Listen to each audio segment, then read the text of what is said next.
Hello everyone. तो जैसा कि मैं हर रोज बताती हूँ आज कौन सा नेशनल या इंटरनेशनल डे है। तो वैसे तो कई कंट्रीज में नेशनल और इंटरनेशनल डे सेलिब्रेट किया जा रहा है। तो उसमें से ही आज यूनेस्को द्वारा एक औपचारिक रूप से एक डे सेलिब्रेट किया जा रहा है, घोषित किया गया। वो है आपका विश्व रेडियो दिवस। आज से हर साल 13 फरवरी को विश्व रेडियो दिवस मनाया जाएगा। और इसके महत्व और इसके द्वारा शिक्षा के प्रसार के लिए, सांस्कृतिक प्रसार के लिए, इस चीज को, इसके इम्पोर्टेंस के लिए बताने के लिए इस चीज का आज के दिन, यह दिन सेलिब्रेट किया जाएगा हर साल 13 फरवरी को। इसके अलावा भारत में राष्ट्रीय महिला दिवस मनाया जाता है, जो कि आपके सरोजिनी नायडू उनके जन्म जयंती के अवसर पर मनाया जाता है। जो क्या थी, एक भारत की स्वतंत्रता सेनानी और एक बहुत ही प्रसिद्ध कवित्री थी। तो ये तो हो गया राष्ट्रीय स्तर और अंतर्राष्ट्रीय स्तर पे कौन सा दिन मनाया जाता है। इसके अलावा चलिए हम बात करते हैं, जैसा कि हमारा आर्टिकल की सीरीज चल रही है।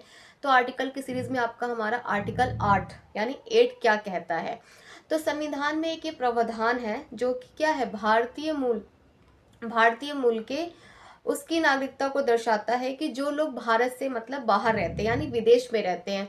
सरल शब्दों में आप कह सकते हैं कि अगर किसी के माता पिता या दादा दादी भारत में पैदा हुए हैं और वो विदेश में रहते हैं तो उनको नागरिकता प्राप्त है। तो आर्टिकल 8 यही बताता है आपके कि जो लोग भारत के बाद बाहर रहते हैं मतलब विदेश में रहते हैं, उनके कोई भी पेरेंट्स या ग्रैंड पेरेंट्स इंडिया में रह चुके हैं और पैदा हो चुके हैं तो उनको नागरिकता प्राप्त है। तो ये तो हो गए आर्ट करते हैं। इसके अलावा हम एक स्कीम्स की, तो जिस स्कीम की हम बात करने वाले हैं वो है इंडिया सेमीकंडक्टर 2.0 मिशन।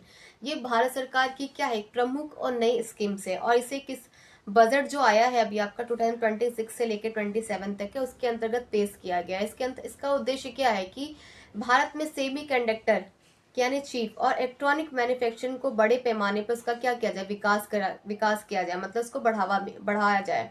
जिससे क्या हो, भारत वैश्विक स्तर पर वैश्विक इलेक्ट्रॉनिक्स का हब बन सके। इसका मुख्य बिंदु क्या है कि इसके उत्पादन से लेकर इसके डिजाइन तक का इकोसिस्टम तैयार किया जाए।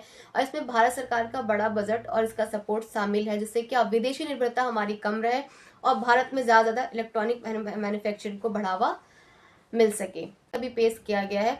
तो ऐसे ही जो मैं अब स्कीम्स लाऊंगी या बताऊंगी आपको, जो करंट में बजट में पेश किया गया होगा वही स्कीम्स बताऊंगी कि जो आपके कमिंग एग्जाम हो उसमें अगर स्कीम पूछे जाए तो आप आसानी से बता सके। तो अगर आपको मेरी वीडियो अगर शॉर्ट्स इन्फॉर्मेटिव लगे तो ज्यादा शेयर करिए, लाइक करिए, सब्सक्राइब करिए, ठीक है। और अगर आपको कुछ लगे इसमें नया इंक्लूड करूँ तो आप लोग प्लीज मुझे कमेंट में बताइए। Thank you.